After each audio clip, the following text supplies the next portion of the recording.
Welcome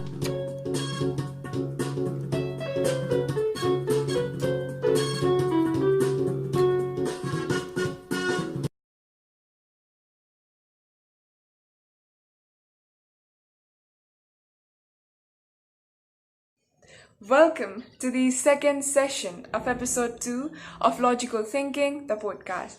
Hi, I'm Anushka Upadhyaya, the host of this session. So, in this session, we're going to talk about something budging and at the same time very, very crucial, and that's the condition of health workers here in Nepal. Especially in this pandemic, we have realized how important it is to have doctors with us.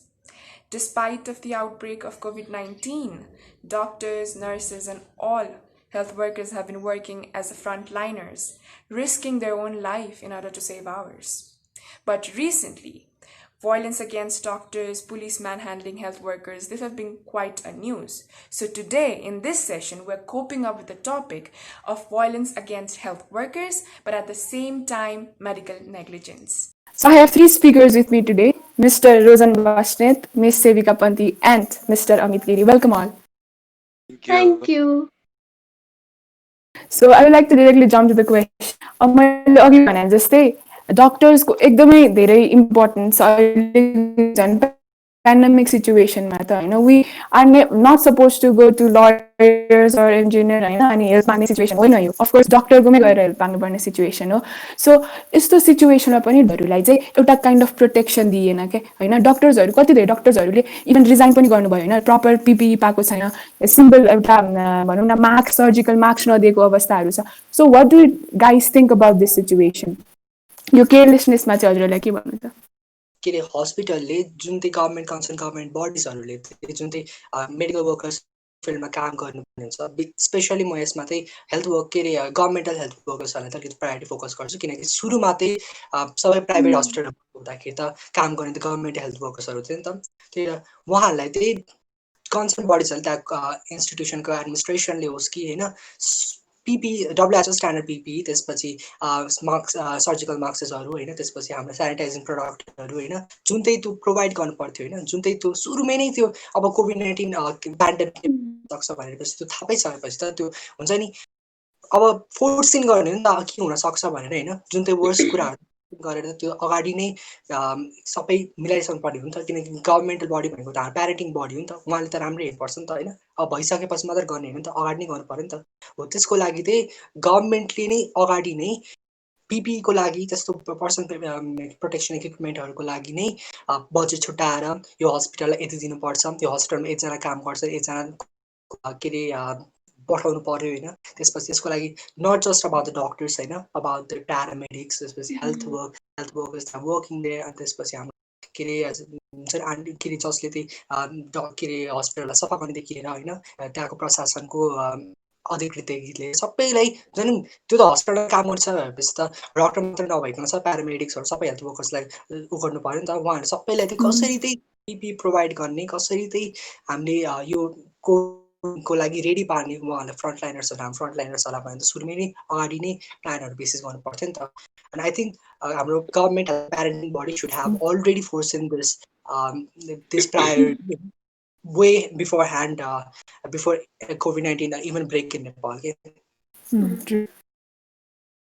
So यो हाम्रो कन्ट्रीमा चाहिँ lockdown एउटा case देखिएपछि सुरु भयो होइन त्यो एकाएक भइदियो र सुरुमा हाम्रो देश यो सबै होला भनेर सोचेको थिएन होला हाम्रो गभर्मेन्ट यो सबैको लागि रेडी थिएन होला त्यही भएर सुरुमा पाउनुपर्ने मान्छेहरूले पाउनुपर्ने हेल्थ वर्कर्सहरूले पिपिई किटहरू पाउनु भएन तर आज त 5 months ओभर भइसक्यो र आजसम्म त्यो पिपिई किटको लागि भनेर अनि पिसिआर किटको लागि भनेर छुट्टै बजेट पनि छुट्टाइसकेको अवस्था छ अर्बौं लगानी पनि भइसके पनि आजसम्म पनि पिपी राम्रो वेल इक्विपाइड पिपिई किट नपाएको कारणले गर्दा रिजाइन गर्नुहुने चाहिँ धेरै हेल्थ वर्कर्सहरू हुनुहुन्छ होइन पाउनु भए पनि जो डाइरेक्ट कन्ट्याक्टमा हुनुहुन्छ डक्टर्सहरूलाई मात्रै उपलब्ध गरिएको छ के हस्पिटलमा जस्तै अब अघि दादाले भनिहाल्नुभयो अब त्यहाँ सरसफाइ गर्ने मान्छेदेखि लिएर सबैजनालाई पिपिई किट प्रोभाइड हुनु पर्थ्यो किनभने डक्टर्स मात्रै सुरक्षित भएर त हुँदैन नि त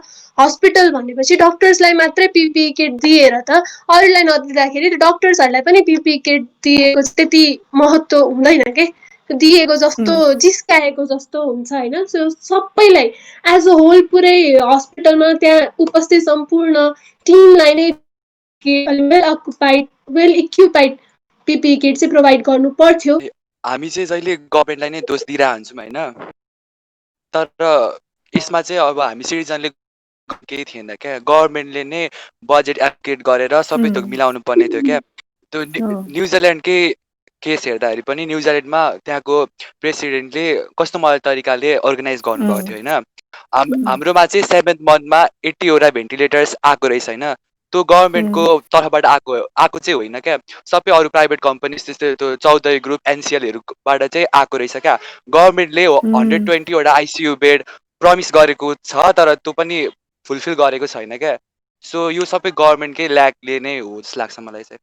अनि जहाँसम्म रिजाइन गर्ने कुरा छ होइन, धेरै नर्सेसहरू र त्यस्तै लिएर हेल्थ वर्कर्स डक्टर्सहरूले पनि रिजाइन गर्नुभएको न्युज धेरै सुनेका छौँ होइन। र त्यसमा चाहिँ आधी पपुलेसनले चाहिँ के भन्छ भने त्यसरी डक्टरले नै रिजाइन गरिदिइसकेपछि त भिक्टिमहरू कता जाने होइन। डक्टर्सहरूले चाहिँ एउटा माग गर्नुभएको रहेछ होइन। अनि त्यो गभर्मेन्टले पुरा नगरिदिइसकेपछि चाहिँ डक्टर्सहरूले रिजाइन गर्नुभएको सिचुएसन छ होइन वीरगन्जमा। सो यो सबै कुरा लिएर चाहिँ हजुरहरूको के ओपिनियन छ? किनभने डक्टरले नै रिजाइन गर्यो भने कसले चाहिँ हेर्दा पेसेन्टलाई, जस्तो कुराहरू पनि उठेका छन्। सो त्यही भएर यसमा चाहिँ हजुरहरूलाई के भन्नु छ? सो के अरे हाम्रो रिजाइनमेन्टको कुरा गर्दाखेरि जुन चाहिँ विराटनगर र वीरगन्जमा भयो होइन, जसमा डिमान्ड पोइन्ट्सहरू थियो उहाँहरूले चाहिँ कन्सर्निङ बडिजलाई दिनुभएको थियो होइन, विच इज भेरी रिजनेबल किनकि किन दिएको थियो होइन।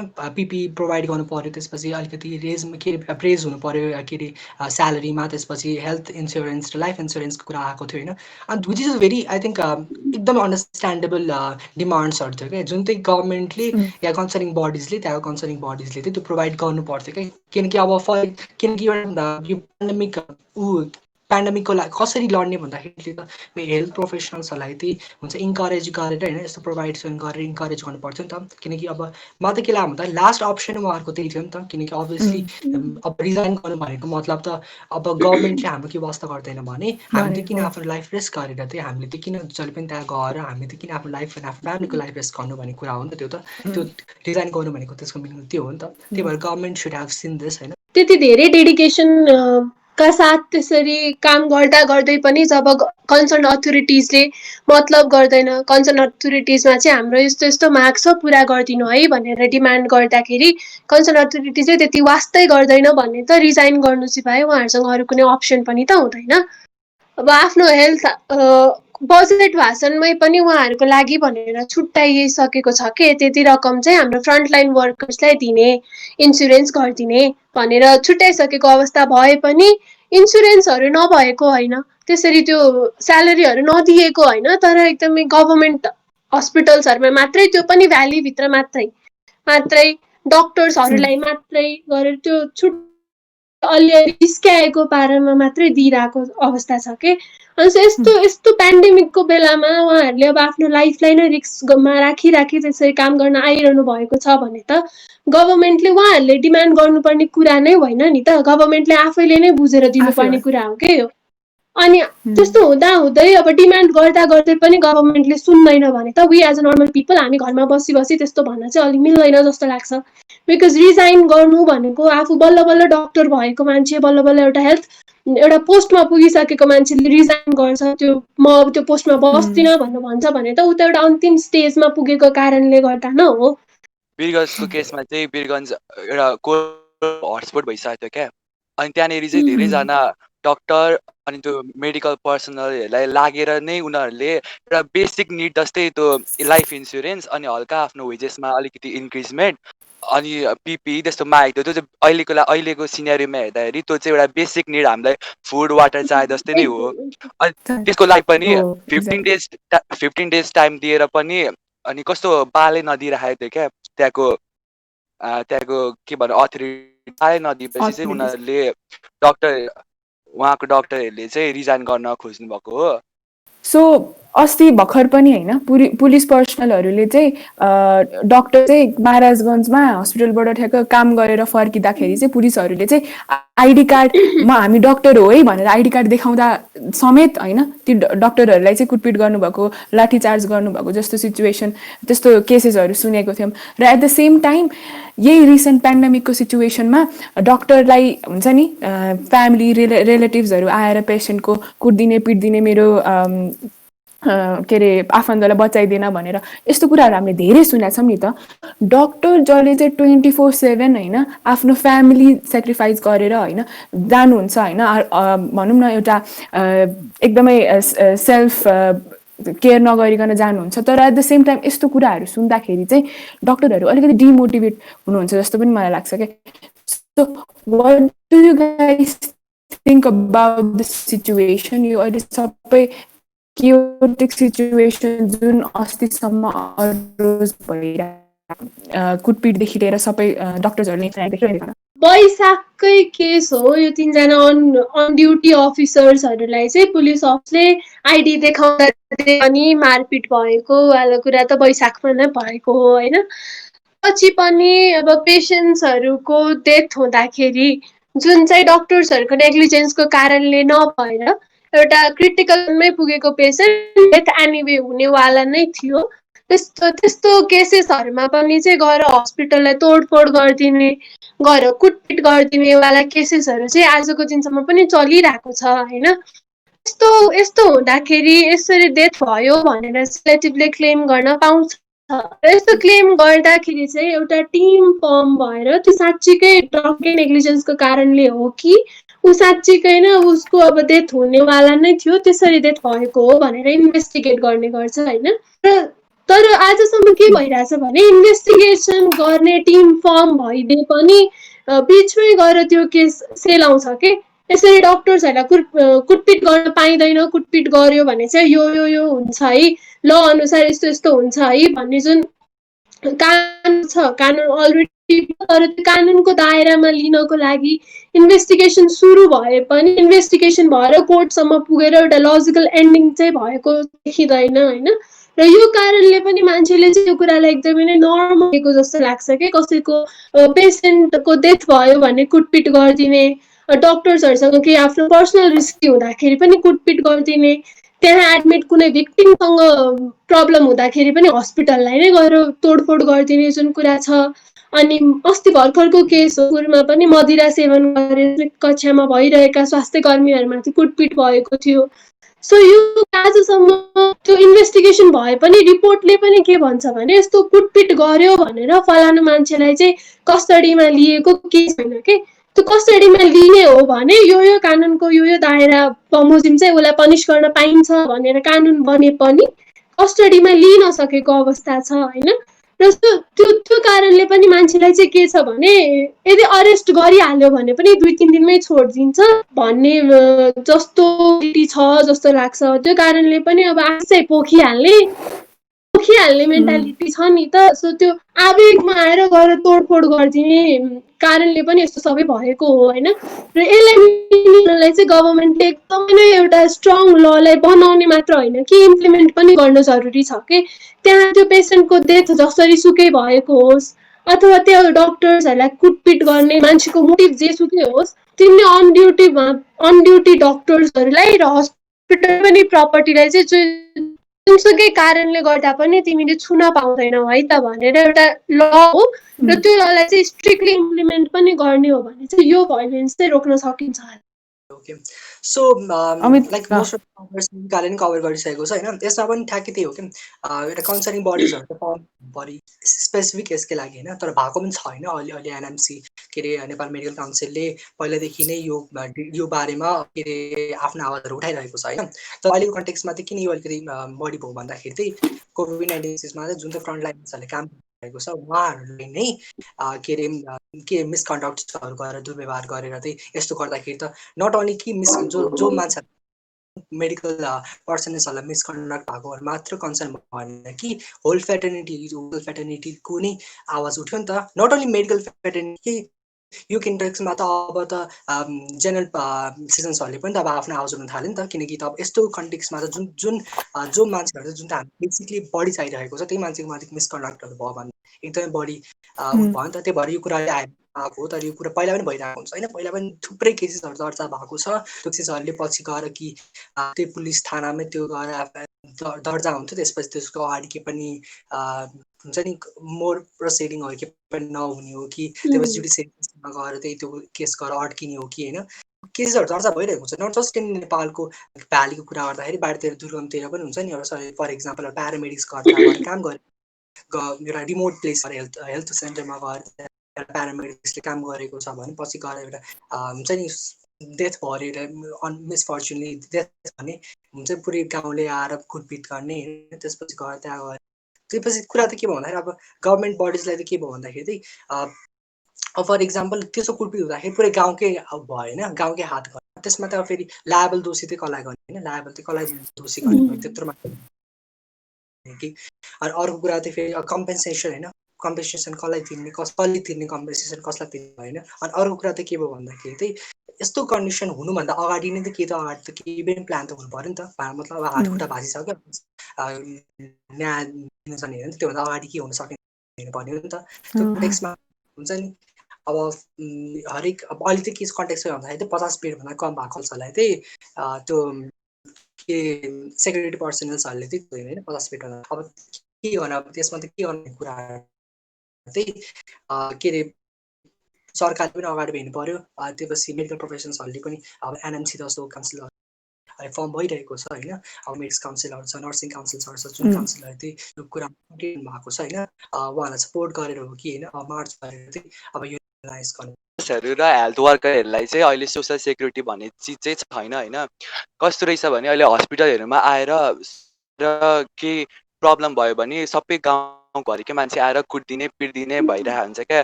जब त्यो मान्छेको क्रिटिकल कन्डिसनमा ट्रिटमेन्ट भइरहेको हुन्छ नि त्यतिखेर चाहिँ तिनीहरू मान्छेहरू कहाँ जान्छन् र त्यतिखेर तिनीहरू त्यो पेसेन्टसँग हुने बेलामा चाहिँ हुँदैनन्।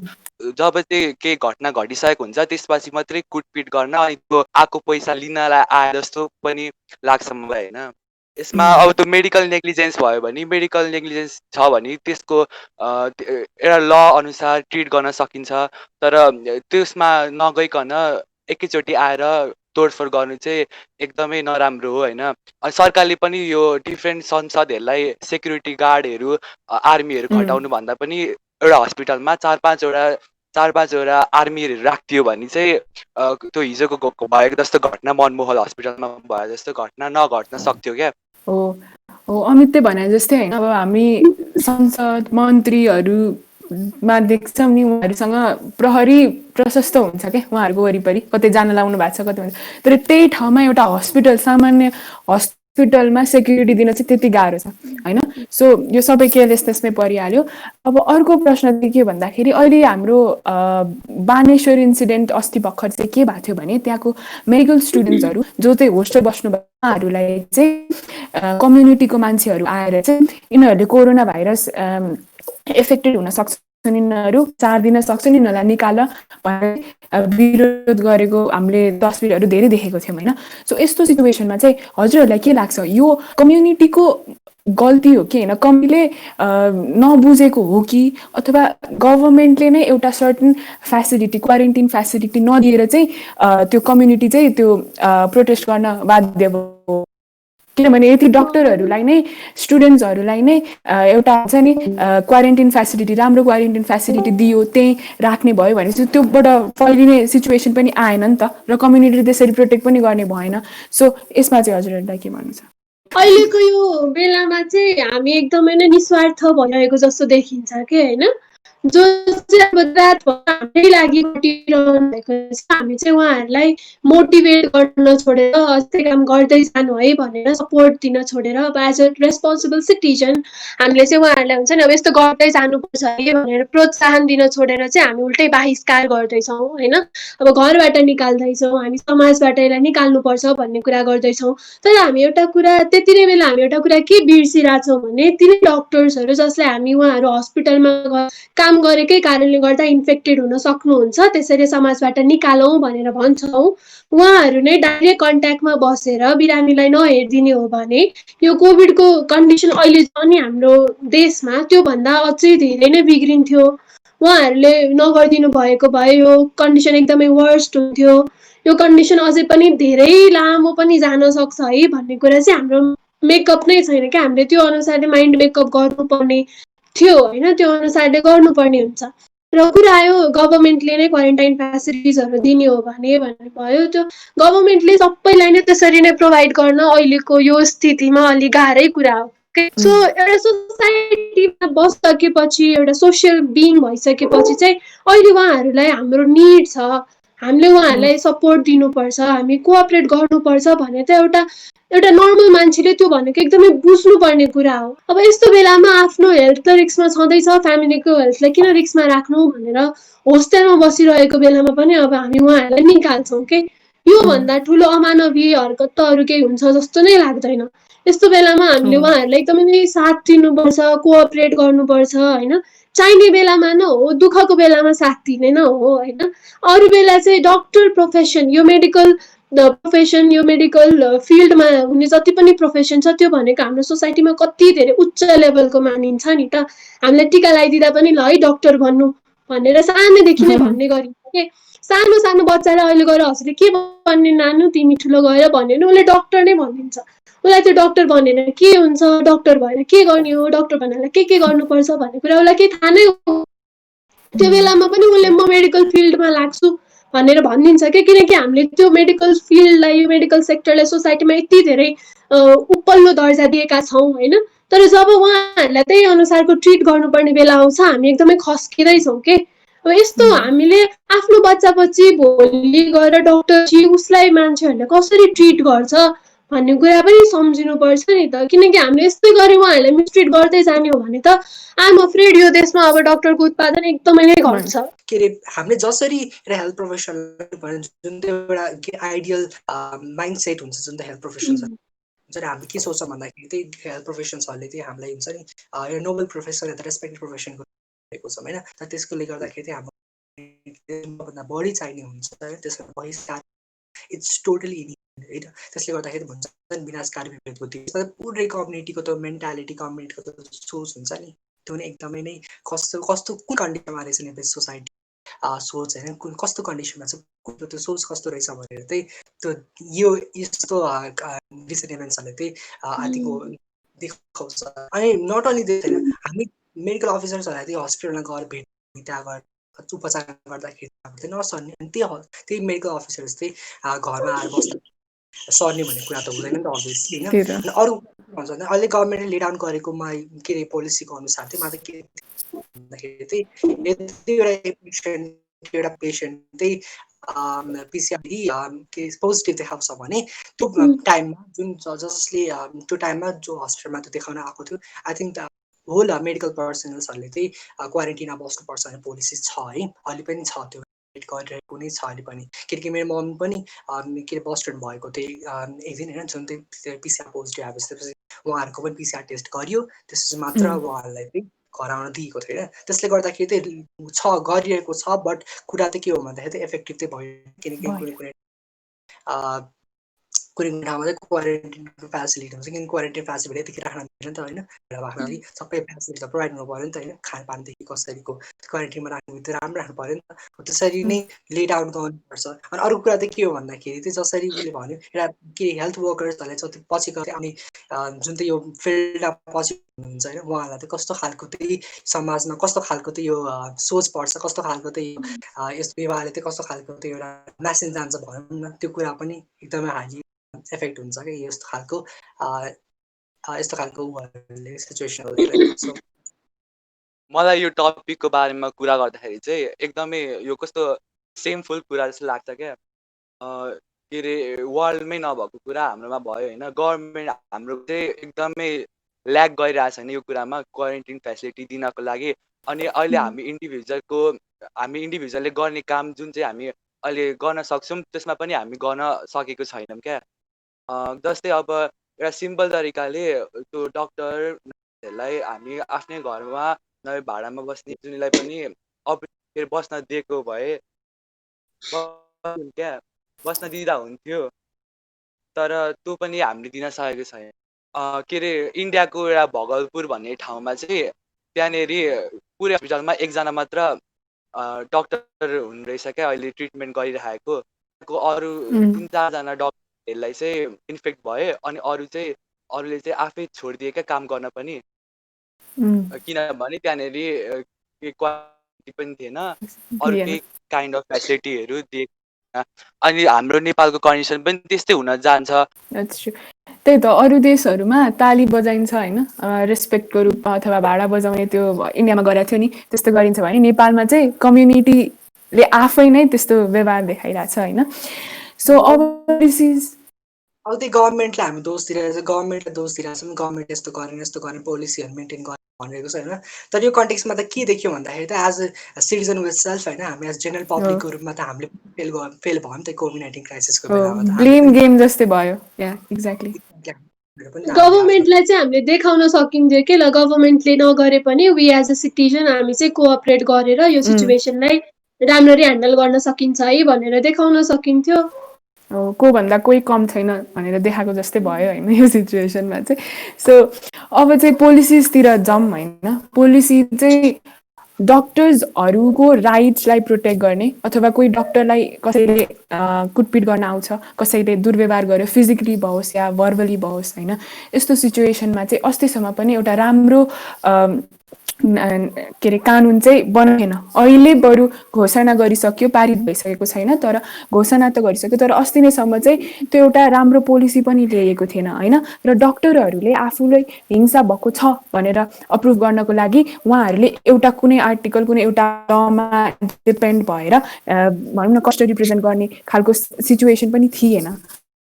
तर अहिले चाहिँ एउटा सर्टन ल्याइएको छ पोलिसी भनेपछि डोन्ट यु गाइज थिङ्क होइन, यो अहिले म चाहिँ के भन्न चाहन्छु, अहिले हामी यत्रो ठुलो वर्ल्ड नोभल पेन्डेमिकमा गइरहेछौँ होइन, तर यो डक्टर्सहरूमा हुने भाइलेन्स चाहिँ अनफर्गटन पेन्डेमिक हो के।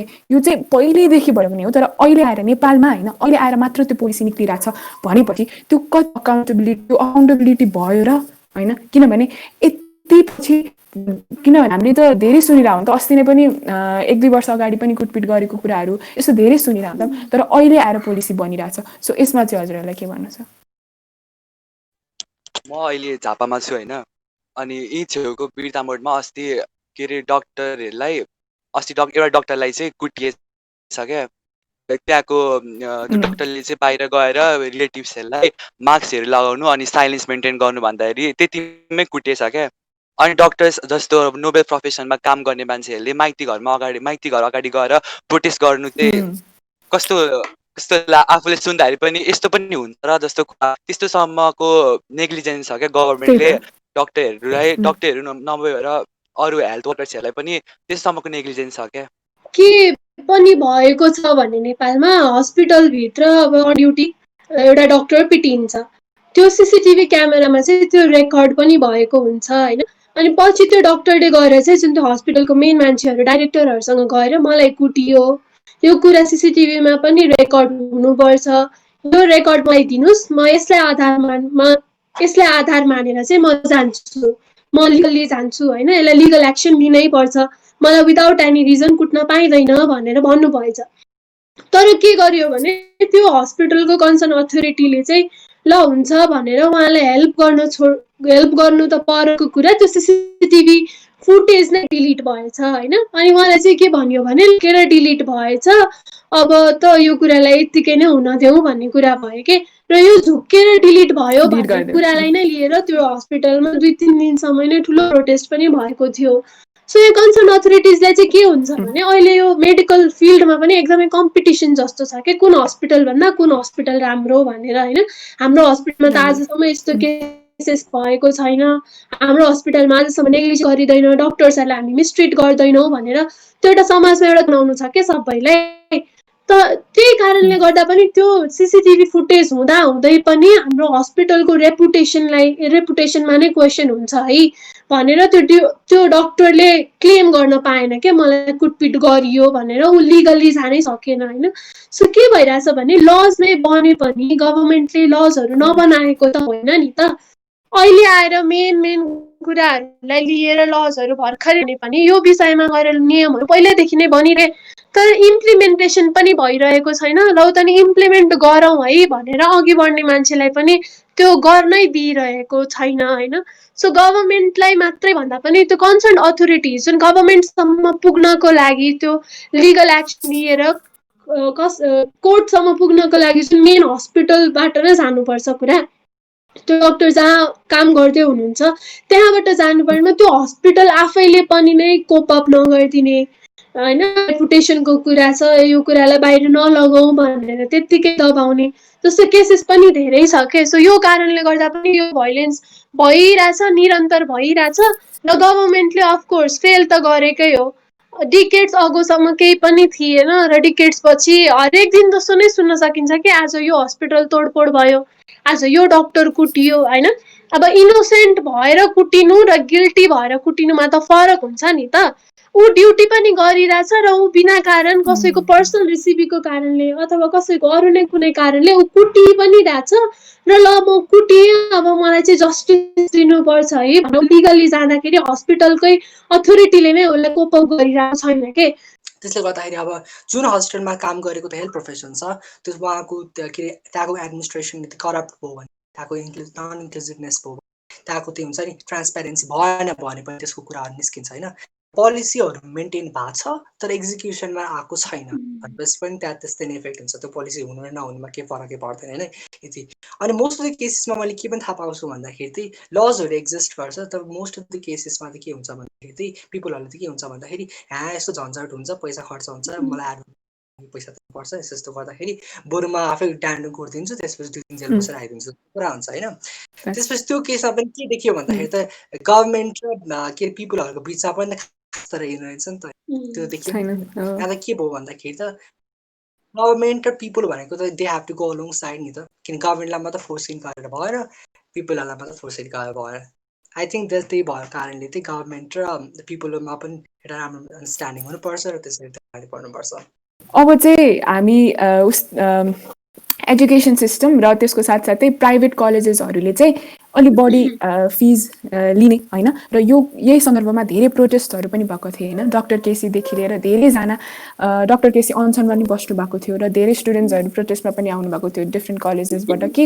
प्राइभेट कलेजले चाहिँ बढी पैसा लियो होइन इन द नेम अफ डोनेसनदेखि लिएर सबै कुराहरू आए डक्टर बन्नु भनेको एउटा एफोर्डेबल एउटा वेल सेट फ्यामिलीबाट मात्र डक्टर हुने होइन नि त सबैको एज अ होल हेर्ने हो नि त हामीले होइन सो त्यो सिचुएसनमा त अफोर्डेबल भएन नि त सो भनेपछि यी सबै प्रोटेस्टहरू यी सबै यो फी लिने सिस्टम्सहरूको बारेमा चाहिँ हजुरहरूलाई के भन्नु छ अहिले 2020 को मेमा पब्लिस भएको स्ट्याटिक्स अनुसार चाहिँ अहिले नेपालमा हामी 17,132 जना डक्टर्स हुनुहुन्छ होइन र डक्टर्स र होल पपुलेसन रेसियो हेर्ने हो भने 1:1724 छ के जुन भनेको त एकदमै थोरै हो नि त अब अहिलेको यो पेन्डेमिकको बेलामा नै थाहा भयो होइन अब हाम्रो सोसाइटीलाई हाम्रो कन्ट्रीलाई मेडिकल प्रोफेसनल्सहरू यो हेल्थ वर्कर्सहरूको कति धेरै जरुरत छ भन्ने कुरा थाहा भयो होइन तर थाहा हुँदै पनि किन यति धेरै उत्पादन यति धेरै कम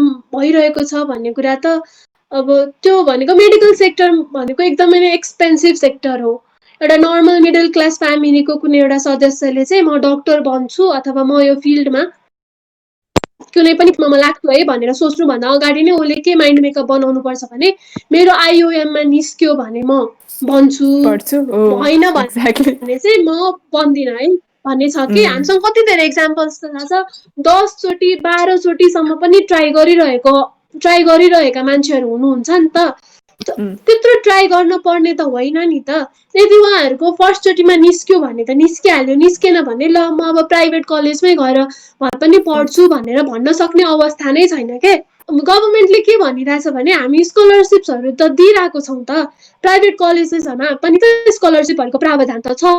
हजुरहरू त्यो बाटो पनि त्यो पनि सोच्नु न त, यता पनि हेर्नुपर्छ भने जस्तो कुरा छ। तर स्कलरसिप दिनु भनेको मेन कुरा होइन के, मेन एक्सपेन्स जति लिन्छ नि, जति प्राइभेट कलेजले फी लिन्छ त्योमा नै त्यसलाई नै घटाउनुपर्छ जस्तो लाग्छ कि, किनकि स्कलरसिप भनेको चाहिँ एउटा गभर्मेन्टको एक्सक्युज मात्रै हो होइन, हामी स्कलरसिप पनि प्रोभाइड गरिरहेछौँ त भन्ने एक्सक्युज मात्रै हो। अब अस्ति यो मुगु डिस्ट्रिक्टमा अस्ति गोविन्द केसी चाहिँ पहिलो डक्टर हुनुहुन्थ्यो अरे के, पाइला टेक्रे पहिलो डक्टर हुनुहुन्थ्यो। किन हुनुहुन्थ्यो भने मुगु डिस्ट्रिक्टको मान्छेले आइओएममा नाम निकालेन भने उसले आफूले पैसा तिरेर पढ्न त सक्दैन। सो त्यो कारणले गर्दा उसले म डक्टर बन्छु भनेर त्यहाँको मान्छेहरूले सोच्दा पनि सोच्दैनन् कि डक्टर भन्ने प्रोफेसनमा हामी लाग्न सकिँदैन है भन्ने सुरुदेखि नै माइन्ड मेकअप हुन्छ।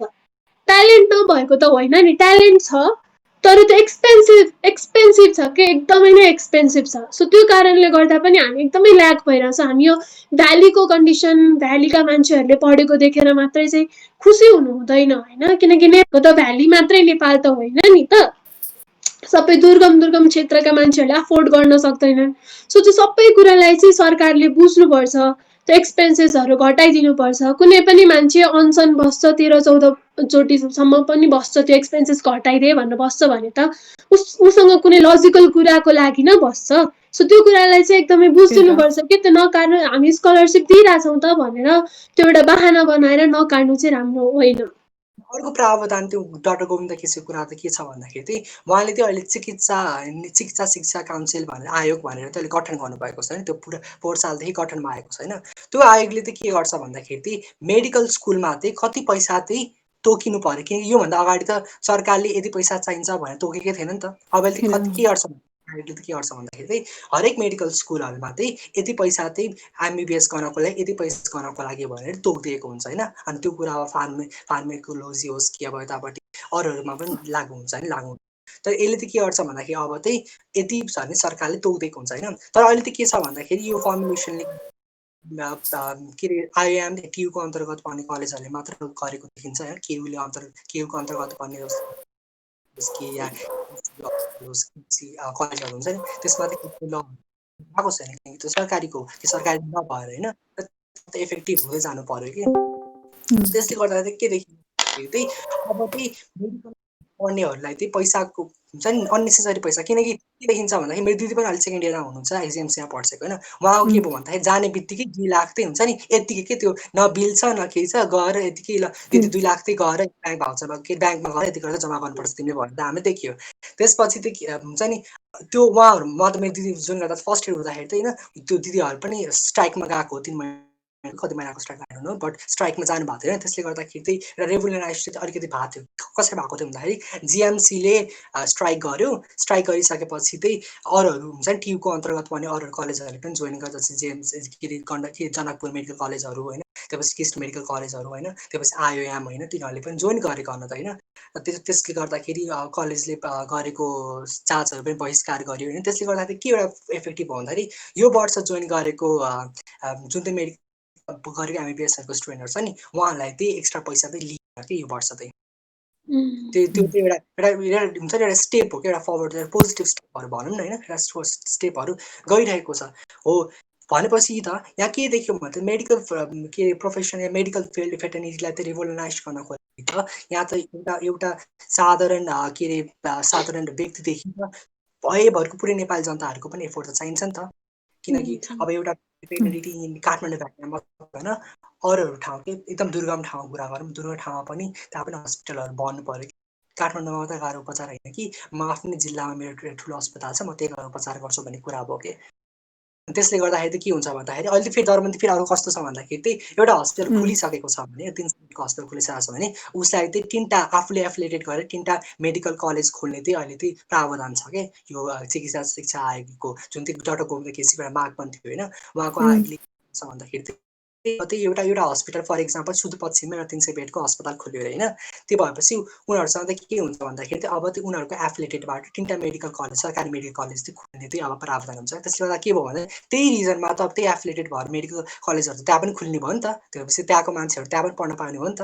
अब त्यहाँ पढ्न पाएपछि अहिले त के छ भन्दाखेरि त पहिला 10% कति थियो के अरे, अहिले एउटा मेडिकल स्कुलमा 75% चाहिँ स्कलरसिपमा पढेको विद्यार्थीहरू हुनैपर्छ भनेपछि 100जना भर्ना गर्छन् भने 75% चाहिँ स्कलरसिपमा पढेकै हुनुपर्छ। त्यसले गर्दाखेरि स्कलरसिपको मान्छेको नम्बर चाहिँ त्यसले गर्दाखेरि चाहिँ हाम्रो एमओहरू चाहिँ त्यस्तो नहुँदा पनि हामीले चाहिँ जाने हुन्छ नि डिस्पर्सन भयो कि काठमाडौँ भ्यालीमा त कन्सन्ट्रेट नभइकन कि त्यस्तो रुरल प्लेसेसहरूमा पनि हाम्रो अब एमओहरू चाहिँ खटिन्छ। मेरो चाहिँ यो टपिकमा होइन एकदमै अर्कै खालको भ्यू छ क्या। मलाई चाहिँ यो त्यो एक्सपेन्सिभ छ होइन, त्यो थाहा छ, तर अब you cannot expect iPhone to get in mid range क्या। त्यो कोर्सै एक्सपेन्सिभ छ होला, अनि त्यसलाई कसरी अब सस्तो बनाउने त, त्यो त इम्पोसिबल नै छ होला होइन। त्यो अर्को करप्सनबाट घटाउन चाहिँ सकिन्छ होइन, तर त्यो अब त्यसलाई नै घटाउन सकिँदैन। अनि अर्को मेरो कस्तो एउटा ओपिनियन चाहिँ के हो भने नि, यहाँको त्यो स्कलरसिप सिस्टम छ नि त्यसलाई चाहिँ एबोलिस जस्तै गर्नुपर्छ जस्तो लाग्छ क्या मलाई। कि अन द बेसिस अफ माइनोरिटिजहरूको ग्रुपमा चाहिँ क्या जो चाहिँ बेस छ त्यसले नै पाउनुपर्ने अपर्च्युनिटी जस्तो लाग्छ। किनभने मेडिकल सेक्टर चाहिँ एकदमै कस्तो केयरलेस गर्न नसकिने खालको सेक्टर हो क्या। अनि यसमा अब माइनोरिटी अब त्यो मिनिस्ट्री अफ एजुकेसनमै हेर्दाखेरि 220 वटा सिट एलोकेट गरेको रहेछ होइन, जसमा चाहिँ 55% जेनरलले स्कलरसिप पाउँछ भने 45% चाहिँ माइनोरिटिज ग्रुप अनि अरू डिफ्रेन्ट सेक्टरबाट पाइँदो रहेछ क्या। मलाई चाहिँ के लाग्छ भने नि सबै त्यो जेनरल तरिकाले नै चल्नुपर्ने स्कलरसिपहरू पनि त्यस्तो लाग्छ। हो त्यही कुरामा पोइन्ट आउट गर्दाखेरि चाहिँ सायद स्कलरसिप भन्दा पनि कोटाहरू चाहिँ गर्नुपर्छ। किनकि हाम्रो हुन्छ नि त मेडिकल प्रोफेसनमा इन्क्लुड भएको छु भन्दाखेरि त मेरो आफ्नो जातकोले त हुनु भएन नि त। मैले जति मार्क्स लिएर भन्नु भयो नि त। म एकदमै जनजाति हो रे, म त्यही तल्लो जातबाट बिलङ गर्छु रे, त्यसको आधारमा त कुनै पनि विद्यार्थी मेडिकल स्कुलमा त भर्ना हुनु भएन नि त। त्यो चाहिँ एकदमै ठुलो कुरा हो जुन चाहिँ हामीले कोटा चाहिँ एबोलिस गर्नुपर्छ हो। त्यो चाहिँ लाग्छ किनकि इक्वालिटी भएन कि एउटा सर्टेन कम्युनिटीलाई चाहिँ अपलिफ्ट गरेर अर्कोलाई चाहिँ झार्नु, त्यो त इक्वालिटी होइन नि त। इक्वालिटी भनेको त एउटा यस्तो पोइन्टमा जानु पऱ्यो कि जब चाहिँ त्यति बेला चाहिँ हरेक कम्युनिटीहरूको चाहिँ रिप्रेजेन्ट हुनु पर्यो। त रिप्रेजेन्ट भनेको यस्तो कुरा मात्रै रिप्रेजेन्ट हुनु। मेडिकल सेक्टरमा चाहिँ अब एउटा लाइफ र डेथको कुरा हुन्छ नि त। अनि त्यसमा पनि कोटा लिएर जसले चाहिँ बेस छ होइन, जसले चाहिँ आफ्नो हार्डवर्क लिएर त्यो एचिभ गर्न सक्छ नि त्यसले पाउनुपर्छ जस्तो लाग्छ क्या। यो कोटा सिस्टम हटाएर मेडिकल सेक्टरमा अरूमा चाहिँ इम्पोर्टेन्ट छ होइन, तर यसमा चाहिँ अरूलाई त्यस्तो केही हुनेवाला छैन। कोटावाला चाहिँ ठिकै हो होइन, कोटावाला कुरा चाहिँ म पनि एग्री गर्छु। तर जुन तिमीले भन्यौ नि अब मेडिकलको जुन अब त्यो स्टडिज अनुसार त्यो सिलेबस अनुसार चाहिँ एक्सपेन्सिभ हुन्छ भनेर, यहाँ हामीले त एक्सपेन्सेसहरूलाई पुरै घटाऊ भनेर त भनेको होइन नि त। हामीले त्यो भनेकै होइन होइन। हाम्रो माग के हो भने जुन लेभलको एक्सपेन्सेस छ नि अहिले प्राइभेट कलेजमा त्यसलाई धेरै हदसम्म कम गर्न सकिन्छ के। त्यो भनेको एकदमै नै मनमानी गरिरहेको हो क्या हस्पिटलहरूले। प्राइभेट सेक्टर्सहरूले चाहिँ आफूले लाग्यो त्यो अनुरूपले पैसा लिइरहेको हो होइन। त्यो सिलेबसलाई नै अनफेयर हुने गरी, मेडिकल सेक्टरलाई नै अनफेयर हुने गरी हामीले पुरै थाउजन्ड्समा घटाउ भनेको होइन, तर करोडमै पुर्याउनु पर्ने एउटा मेडिकल प्रोफेसनलले चाहिँ पढ्नको लागि भनेर पुरा करोडमै पुग्नुपर्ने, त्यति धेरै लगानी गर्नुपर्ने चाहिँ होइन। किनकि के देखिरहन्छ भन्दाखेरि अलिकति यो फर्मुलेट गरेको रुल्सहरू पनि हुन्छ नि। अब आइआरले तोकेको छ नि त कति पैसा छ भने अहिले कति 48 लाख कति छ होइन। अब यो चाहिँ वर्ष नै चेन्ज त हुन्छ होइन, तर धेरै चेन्ज हुँदैन क्या, यति कुरा छ नि त। तर यो चाहिँ फेरि के छ नि, केयुको अन्तर्गत पढ्ने कलेजहरूमा चाहिँ फेरि लागु भएको देखिँदैन कि। त्यहाँ चाहिँ फेरि मन लाग्ने पैसा उर्सलेको चाहिँ छँदैछ हुन्छ नि। अब यो मन लागि लिने फिजहरूलाई चाहिँ घटाउनु पर्छ। किनकि गभर्मेन्टले एउटा तोकेको त छ नि त, त्यो तोकेकोलाई नै घटाउ भनेर भनेको चाहिँ होइन, तर त्यो तोकेको अनुरूप नै लिनुपर्छ। त्योभन्दा बढी लिने प्राइभेट कलेज हो भन्दैमा त्यो मनमानी गर्न चाहिँ हुँदैन भन्नु खोजेको। त्यही त एउटा के अरे सरकारी कलेजबाट पढेकोले चाहिँ 50 लाखमा पास आउट गर्छ भने उता केयुको अन्तर्गत भने त्यहाँ त एकदमै ठुलो डिभिजन छ भनेर देखियो नि त। कसरी चाहिँ प्राइभेट किन यो चाहिँ अन्तर्गत किन परिरहेको छैनन् भन्ने पनि एउटा उस गऱ्यो नि त। हामीले मिसकन्डक्ट मिसबिहेभ डक्टरलाई कस्तो प्रकारले रिसेन्ट टाइम्सहरूमा कसरी बिहेभ गरिरहेको छ होइन यो सबै कुराहरूको बारेमा डिस्कस गरिहाल्यौँ तर अब चाहिँ डक्टर्सहरूले नेग्लिजेन्स गरेको खण्ड पनि धेरै छ नि त होइन अस्ति यही ओम हस्पिटलमा पनि एउटा पेसेन्टलाई खै कति एउटा सामान्य अपरेसन गर्नको लागि पनि कति झुलाएको थियो अरे के पहिला हुन्छ नि एउटा सिम्पल गल ब्ल्याडरमा प्रब्लम आएको हो कि के त्यस्तै केमा प्रब्लम आएको मान्छेलाई पनि कतिचोटि दोहोऱ्याइ फिराइ सिचुएसनहरू पनि छ र एट द सेम टाइम एउटा सृजना केसी भन्ने एउटा केटीको सिचुएसनमा चाहिँ के भएको थियो भन्दाखेरि उसलाई एउटा सामान्य आँखाको प्रब्लम भएर गएको थियो अरे होइन तर उसलाई चाहिँ सिजर्सको औषधि दिएर होइन भनौँ न रङ मेडिसिन प्रिस्क्राइब गरिदिएर उसलाई अब जे होस् एउटा सर्टन उसलाई त भनौँ न प्रब्लम त देखियो नि त सो डक्टर्सहरूको पनि नेग्लिजेन्स धेरै देखिन्छ होइन सो यसमा चाहिँ हजुरहरूलाई के भन्न चाहन्छ किनभने एउटा सिटिजनले ट्रस्ट गर्ने भनेको नै डक्टरलाई हो होइन किनभने एउटा केही प्रब्लम आयो भने डक्टरकोमै गएर जचाउने अरू केही पनि उपाय छैन नि त त्यसमा तर यस्तो सिचुएसनमा पनि डक्टरले नै केही भनौँ न मिस्टेक गरिदियो भने गरिदिएको खण्डमा त त्यो एकदमै ठुलो जुम नै भनौँ न होइन अनि यसको बारेमा चाहिँ के भन्न छ हजुरहरूलाई सो नेपालको रिसेन्ट लाइक स्ट्याटिक्सहरू किनकि नेपालमा यो फिल्डमा चाहिँ स्टडिजहरू एकदमै कम हुन्छ होइन त्यही भएर आउने भनेको 2-3 इयर्समा हुन्छ होला होइन एकदम कम तर one of the research paper read हेर्दा के लेखेको थियो भन्दाखेरि चाहिँ 14.28% of total cause in the medical negligence are cause due to professional and के are out pens of the competence क्या भएर मतलब त्यो चाहिँ प्रोफेसनली नै केही गडबड भएर चाहिँ यति कज हुन्छ होइन त्यसमा चाहिँ के देख्यो भने 14% मात्र मेडिकल रिपोर्टेड केसेसहरू मात्रै 14% चाहिँ हाम्रो चाहिँ के अरे मेडिकल प्रोफेसन्सहरूको चाहिँ गल्ती हुन्छ भनेर चाहिँ त्यहाँ नेग्लिजेन्सको कारणले चाहिँ त्यो चाहिँ देखिन्छ होइन अनि त्यसमा चाहिँ फेरि भन्दाखेरि चाहिँ 71.42% केसेसहरूमा मेडिकल इन्स्टिट्युसनले चाहिँ डक्टर्सहरूलाई चाहिँ ब्लेम गरेको गर्दाखेरि चाहिँ आफू चाहिँ जरिवाना नदिने होइन आफू चाहिँ कम्पेन्सेसन नदिने मेडिकल प्रोफेसन काम गरेको इम्प्लोयरलाई त्यही नै हुन्छ नि दोष दिने त्यही केसेसहरू छ कि त्यसमा त के देखियो भन्दाखेरि त मेडिकल नेग्लिजेन्सको लागि पनि कडा दिएको छ होइन एउटा पर्सन्सको नेग्लिजेन्सको कारणले गर्दाखेरि यदि कसैको डेथ हुन्छ या कसैको हुन्छ नि बडीले के लजहरू छन् होइन र यदि त्यसको अनुसार जाने हो भने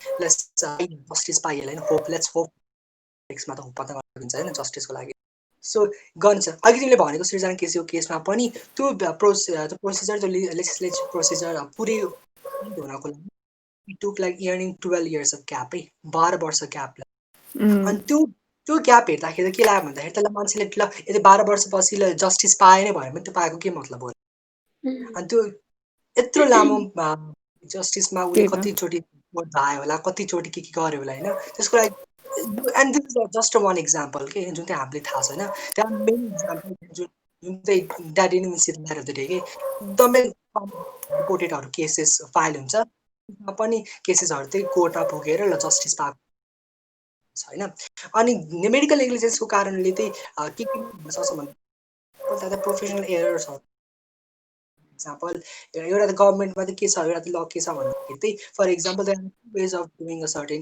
प्रोसिजर होइन एउटा पेसेन्टमा चाहिँ दुईवटा वे छ प्रोसिजर गर्ने एउटै उपचारको लागि दुईवटा वे छ होइन and doctor chooses a one way त्यो प्रोसिजर गर्दाखेरि चाहिँ it into work is suppose to होइन एन्ड द पेसेन्ट चाहिँ bodily harm or even death in the नराम्रो उसमा कन्टेक्समा होइन मोस्ट अफ द के हुन्छ भन्दाखेरि जब चाहिँ डक्टर्सहरूले चाहिँ पेसेन्ट रिपोर्ट गर्ने बेला त के हुन्छ भन्दाखेरि चाहिँ तिमी त्यसो भयो किन अर्को वे प्रोसिजर जारी गर्नु अर्को वे किन प्रोसिजर जारी गरेन कुरा चल्छ होइन जुन चाहिँ नेपालको कन्टेक्समा चाहिँ के छ भन्दाखेरि चाहिँ यस्तो कन्टेक्समा चाहिँ डक्टर्सहरूलाई चाहिँ लायबल घोषित गर्न मिल्दैन भन्न खोजेको मतलब यता 2 वेज होइन अनि डक्टर चुजेस 1 वे होइन अनि त्यो चाहिँ डिन्ट वर्क होइन त्यही भएर गभर्मेन्टले चाहिँ के भन्न सक्दैन भन्दाखेरि चाहिँ किन तिमीले सेकेन्ड अप्सन चाहिँ युज गर्यो भने भन्न सक्दैन होइन तर मोस्ट अफ द केसेसमा के हुन्छ त्यसले त्यो लाग्छ उसले चाहिँ आफ्नो हुन्छ नि म्यान ह्यान्ड त्यसपछि मिसकन्डक्टहरू त्यो व्यवहारहरू चाहिँ अब अफिसमा गर्न सक्छ किन तैँले यो गर्नुहोस् किन तैँले यस्तो गरिस् भनेर चाहिँ त्यहाँ चाहिँ होइन अनि त्यसपछि त्यही भएर चाहिँ मेडिकल नेग्लिजेन्सको कुरामा त के हुन्छ भने अहिले कोभिड-19को केसेसमा चाहिँ म बेसिकली मैले आर्टिकल्सहरू पढेकोमा चाहिँ के देख्छु भन्दा most of the response from the डक्टर्सहरू चाहिँ के देख्छु भन्दाखेरि चाहिँ हाम्रो पेसेन्ट फ्लो एकदमै बढी भयो, वी गट ओभरवेल्म्ड। त्यसको गर्दाखेरि चाहिँ एउटा पेसेन्टलाई जति टाइम दिनु पर्थ्यो त्यति टाइम दिइँदैन, त्यसकै कारणले गर्दाखेरि त्यस्तो भयो भन्ने खालको चाहिँ रेस्पोन्सहरू चाहिँ मोस्ट देखिरहेको छ होइन। तर त्यो कुरा चाहिँ के हो भन्दाखेरि होइन, it is not a reasonable response के, किनकि दे सुड वर्क होइन। सुन्दाखेरि कस्तो अर्कै साउन्ड गर्छ तर भन्दाखेरि चाहिँ हो, they should not give the responsive कि हामीले यो कारणले गर्दाखेरि चाहिँ लेट भयो भनेर भन्नै मिल्दैन, किनकि द्याट इज द रिजन होइन, that will define the death or the death of that person patient define गर्छ। त्यही भएर it should not be a liable reason anyway कोभिड-19 केसेसमा चाहिँ। यदि त्यो पर्सनको डेथ हुन्छ एउटा मेडिकल नेग्लिजेन्सको कारणले गर्छ भने that doctor that person body or institution should face the के corresponding compensation and the jail यदि पर्छ, लाइसेन्स खारेजी भए पनि यदि पर्छ भने होइन के अरे अफेन्ड कति गरेको छ त्यो टेक्समा होइन। त्यसमा फेरि हाम्रो फेरि डिफ्रेन्ट लजहरू छ, कन्ज्युमर एक्ट पनि त्यसमा प्ले हुन्छ, त्यसपछि हाम्रो प्रोटेक्ट के त्यसपछि मेडिकल नेग्लिजेन्स एक्ट पनि त्यहाँ प्ले हुन्छ, त्यहाँ लज अफ प्लेस होइन। त्यहाँ त्यो मेडिकल काउन्सिलको एक्ट पनि नेपाल मेडिकल काउन्सिलको एक्ट प्लेस हुन्छ, त्यहाँ लजहरू फर्मुलेट छ। तर मोस्टली के हुन्छ भन्दाखेरि एक्जिक्युट हुँदैन। ल हाम्रो जुडिसियल सिस्टममा गएर हाम्रो केस चाहिँ दर्ता हुन्छ, जस्टिस पाउने हाम्रो होप मात्र हुन्छ, रहस्य केही पनि हुँदैन। हामी अब जतिखेर पनि गभर्मेन्टलाई नै ब्लेम गर्छौँ होइन, तर अब यो ठुल्ठुलो बडिजहरू चलाउने भनेको नै गभर्मेन्ट हो होइन। अनि अहिले यो कोरोनाको बेलामा कस्तो भइरहेछ सिचुएसन भने नि, नेपाल मेडिकल एसोसिएसनले चाहिँ नेपाल मेडिकल काउन्सिललाई लाइसेन्स नभएको डक्टरहरूलाई पनि टेम्पररी लाइसेन्स दिएर उनीहरूलाई अब यो फिल्डमा के अरे कोरोनाको लागि लड्नको लागि पठाइरहेछ क्या। अनि त्यसले चाहिँ अब त्यो लाइसेन्स नभएपछि वी आर के अरे हामीलाई थाहा हुँदैन नि त कस्तो हुन्छ, अब त्यो डक्टर क्वालिफाइड छ कि छैन, त्यत्तिकै पठाएर पनि अब त्यसले डेथ कज गर्ने हो कि मान्छेको लाइफ त्यो पनि थाहा हुँदैन होइन। अनि अर्को कुरा पनि के छ भने एब्रोडबाट पढेर आएकोहरूलाई पनि थ्योरिटिकल नलेजमा नै उनीहरूलाई लाइसेन्स दिने रहेछ क्या, प्र्याक्टिकल नै रहेन रहेछ नेपालमा, यत्तिकै लाइसेन्स दिने रहेछ। अनि यस्तै गरेर नै अब त्यो भएको होला। जब एउटा बिरामी चाहिँ हस्पिटल जान्छ नि, त हस्पिटललाई त्यो ऊ एउटा नर्मल एउटा पेसेन्ट मात्रै हुन्छ होइन, तर उसको परिवारको लागि सपथोक हुन्छ नि त। ऊ अब आफ्नो ज्यानको बाजी राखिराखेर पनि डक्टरलाई एउटा भगवानको रूपमा मानेर ल उहाँले चाहिँ मलाई ठिक पारिदिनुहुन्छ भन्ने बिलिफका साथ हस्पिटल जान्छ होइन। र के हुन्छ भने एकदमै सामान्य बिरामीले सामान्य के एउटा औषधि प्रिस्क्राइब गरिदिएरै उसको बिरामी ठिक हुने खालको कन्डिसनमा पनि कस्तो सिभियर कज भएर चाहिँ डेथ हुन्छ के उसको। अब नर्मल सर्जरी भइरहेको हुन्छ, सर्जरी गर्दा गर्दै त्यो सर्जरी गर्ने जुन सिजर नै भित्रै छोडिदिने होइन, त्योदेखि लिएर अनि कहिले ओभरडोज गरिदिने के, जुन औषधि प्रिस्क्राइब गर्दाखेरि ओभरडोज प्रिस्क्राइब गरिदिने। सो त्यस्तो केसेसहरू चाहिँ नेपालमा एकदमै धेरै छ। र यो हस्पिटल ओम हस्पिटलहरू भनेको फेरि यस्तो केसेसको लागि एकदमै नै फेमस मानिन्छ होइन। सो यसरी नेग्लिजेन्स हुँदाखेरि चाहिँ हस्पिटलले यसरी नेग्लिजेन्स गर्दाखेरि एउटा कमन मान्छेको ह्युमन राइट पनि भयोलेट हुन्छ के, right to health and medical access भन्ने ह्युमन राइट पनि भयोलेट हुन्छ नि त। सो यो भनेको एकदमै नै सिरियस हो होइन, एकदमै सिरियसली नै जब तपाईँको ठाउँमा चाहिँ कोही एउटा मान्छे ल मलाई बचाऊ भन्दै आउँछ भने चाहिँ तपाईँले चाहिँ आफ्नो बेस्ट दिनुपर्छ। अब हो कहिलेकाहीँ बेस्ट दिँदै पनि बचाउन सकिँदैन, त्यसलाई त अब हामीले केही भन्न सकिँदैन। तर तपाईँले नेग्लिजेन्स गर्ने भनेको त्यहाँ कतै पनि ठाउँ नै हुँदैन। मतलब पेसेन्टको एउटा डेथ हुन्छ, रिलेटिभ हुँदै हुन्छ, र त्यो पेसेन्टको फ्यामिलीले गएर लिगल प्रोसिजरबाट आफूले जस्टिस पाउन खोजिरहेको हुन्छ होइन। र त्यसमा गर्दा के हुन्छ भने जस्टिस पाउने त लाइक एकदमै कम चान्स छ नि त, त्यसले गर्दा कन्जक्सन भएन। फेरि अब अर्कोबाट के भयो भन्दाखेरि त फर इक्जाम्पल त्यो मान्छेले चाहिँ अब आफ्नो हुन्छ म्यान ह्यान्डलिङ गरेर त्यहाँ मिसकन्डक्ट गर्न थाल्यो भने फेरि अर्को ऊ जान्छ होइन। त्यहाँ पेसेन्ट पछिलाई त के भयो भन्दाखेरि त कहाँ जाउँ जस्तो भयो नि त। यता गएर सरकारले बाटो चुज गर्यो भने पनि ल त्यहाँ बाटो सुन्ने कोही पनि छैन, यताबाट गऱ्यो भने पनि त्यो अभियसली भाइबल हुँदैन, कसैको पनि हुन्छ होइन। त्यसले गर्दा त पेसेन्ट पछि त कहाँ जस्तो हुन्छ नि त, के गर्ने होइन त। त्यसलाई एउटा पछि त पऱ्यो नि त, के भनेपछि त हाम्रो एउटा के अरे मिसकन्डक्ट त गर्नु अभियसली भएन, इट्स टोटली इनह्युमन होइन। हामीले गर्नु पर्यो त अब के गर्नु पऱ्यो भन्दाखेरि त अब हामीले त्यो पेसेन्टको लागि चाहिँ कसरी त्यहाँबाट जस्टिस पाउनुमा चाहिँ अगाडि बढ्नुपर्छ होइन। सृजना केसीकै केसमा पनि 12 इयर्स लाग्यो भनेपछि हत्तपत्त मान्छेले लिगल पाथ नचुज गर्ने पनि होइन, किनभने यत्रो टाइम लाग्छ भनेर त्यो हुन्छ नि एउटा काइन्ड अफ नेग्लिजेन्स पनि हुने भयो र डक्टर्सहरूलाई पनि एउटा काइन्ड अफ प्रेसर भएन। डक्टरहरू हत्तपत्त रिमोट एरियाजमा जान चाहनुहुन्न होइन, किनभने हुम्ला जुम्ला जस्तो ठाउँमा अहिले पो डाक्टर केसी उता गएर सर्भ गरिरहनु भएको छ होइन, त्यहाँ गएर आवाज उठाइरहनु भएको छ, तर त्यस्तो धेरै कम देखिन्छ क्या होइन। मान्छे डक्टर्सहरू चाहिँ होइन म काठमाडौँमै आएर मेरो आफ्नै क्लिनिकमा काम गर्छु भन्ने खालको मेन्टालिटी भएको डक्टर्सहरू धेरै हुनुहुन्छ। यदि त्यस्तो नै कन्टिन्यू भइरह्यो भने त होइन, काठमाडौँको बिरामी मात्र बिरामी होइन नि त होइन, एउटा डेभलप सिटीको बिरामी मात्र बिरामी होइन, त्यस्तो दुर्गम ठाउँहरूमा अघि कुरा आएको थियो नि, जस्तो अब कतै सिन्धुपाल्चोककै यहीँ काठमाडौँ नजिकैको भए पनि त्यहाँको पेसेन्टहरू चाहिँ यहाँ आएर उपचार गर्नुहुन्छ होइन। सो भनेपछि यी सबै कुराहरूमा चाहिँ हजुरको ओपिनियन के छ? जेनरली नेपालमा ratio of patient to doctor एकदमै लाइक हुन्छ नि, काठमाडौँ भ्यालीको हेर्ने हो भने के अरे ठिकै छ, दुर्गम हेऱ्यो भने एकदम स्केरी छ होइन। त्यसलाई मिलाउनको लागि त अब त के हुनु पऱ्यो भन्दाखेरि त डक्टर्सहरूलाई पनि त्यस्तो दुर्गम ठाउँमा खटाउनु पऱ्यो होइन।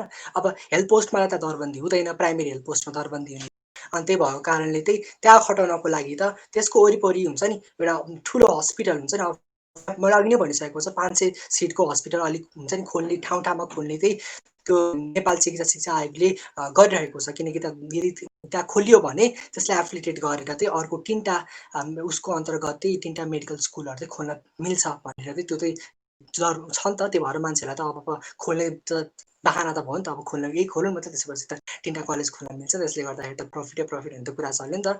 हो त्यो भएर छ दरबन्दी। त्यसले गर्दाखेरि यदि सिन्धुपाल्चोक जस्तो ठाउँमा गएर या सिन्धुपाल्चोक जस्तो के एकदमै दुर्गम ठाउँमा गएर यदि त्यहाँ गएर ठुलो अस्पताल खोलिने हो भने त त्यहाँको वरिपरिको क्षेत्रहरू पनि त विकसित हुँदै जान्छ नि त। त्यसले गर्दाखेरि त बाटो खुला हुन्छ नि त, यता स्कुल र हस्पिटल खोल्यो भने त्यहाँ त ठुलो बाटो हुन्छ। त्यसले गर्दाखेरि त्यहाँ पनि अब पछि गएर विकासको अरूहरू कुराहरू पनि जान्छ। त्यसपछि त्यहाँ बाटोघाटो बन्छ कि त्यहाँ गएपछि त्यसपछि एउटा सर्टेन एउटा सिड रोपिसकेपछि त त्यसपछि त्यहाँ पनि त डेभलपमेन्टल इन्फ्रास्ट्रक्चरहरू बिल्ड हुन जान्छ। त्यसले गर्दाखेरि हेल्थ सेक्टरलाई मात्र नभइकन कि अरूहरू सेक्टरमा पनि हेल्प हुन जान्छ कि बाटोघाटो बनिसकेपछि त्यहाँपछि डक्टरहरूले पछि गएर त्यहाँ पनि काम गर्नु हो कि होइन। त्यसपछि त अप्सन्सहरू त आउँदै जान्छ नि त। तर इन्फ्रास्ट्रक्चर हुन्छ नि एउटा फिजिकल बनिसकेपछि पो त अनि त्यसपछि ह्युमन डेभलपमेन्ट रिसोर्सहरू कसरी युटिलाइज गर्ने भनेर जान्छ नि त।